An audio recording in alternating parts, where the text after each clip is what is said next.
வணக்கம் நண்பர்களே, welcome to my channel CCF. So Punjab Kings வந்து பாத்தீங்கன்னா ஸ்ரேயாஸ் ஐயரை கேப்டனா அனௌன்ஸ் பண்ணிருக்காங்க for the year IPL 2025. So it's going to be really interesting. நல்லா ஞாபகம் வச்சுக்கோங்க, இது வந்து ஒரு ஷாக்கிங் நியூஸோ ஒரு பிரேக்கிங் நியூஸோ கிடையாது.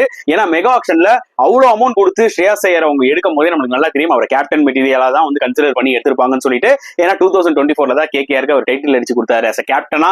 பிளஸ் நிறைய டொமஸ்டிக் டோர்னமெண்ட்ஸ் நடந்து முடிஞ்சது, அதுலயும் வந்து பாத்தீங்கன்னா நிறைய டைட்டில்ஸ் வின் பண்ணிருக்காரு as a கேப்டனா.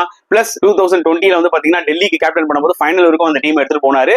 சோ டெஃபினட்டா ஸ்ரேயாஸ் ஐயர் மேல எக்ஸ்பெக்டேஷன்ஸ் அதிகமா இருக்கும் இந்த IPL 2025ல. புரியுதா உங்களுக்கு? as a பிளேயராவும் சரி, as a கேப்டனாவும் சரி. ஏன்னா பஞ்சாப் கிங்ஸ் இது வரைக்கும் IPL வின் பண்ணதே கிடையாது. சோ இந்த முறை புதுசா ஒரு டீமை பில்ட் பண்ணிருக்காங்க. அந்த ஸ்குவாடும் வந்து பாத்தீங்கன்னா நல்லா இருக்கு, ஸ்ட்ராங்கா இருக்கு. So Shreyas Iyer as a ஒரு வின்னிங் கேப்டனா வந்து பாத்தீங்கன்னா உள்ள வராரு. Okay, for Punjab Kings. இதுக்கு முன்னாடி தான் KKRக்கு வந்து கேப்டனா டைட்டில் வின் பண்ணிட்டு வராரு. சோ கண்டிப்பா நான் திருப்பி சொன்ன மாதிரி எக்ஸ்பெக்டேஷன்ஸ் will be overloaded. அது எல்லாமே முறியடிச்சு பஞ்சாபுக்கு முதல் டைட்டில் அடிப்பாரா ஸ்ரேயாஸ் ஐயர்? வெயிட் பண்ணி பார்க்கலாம்.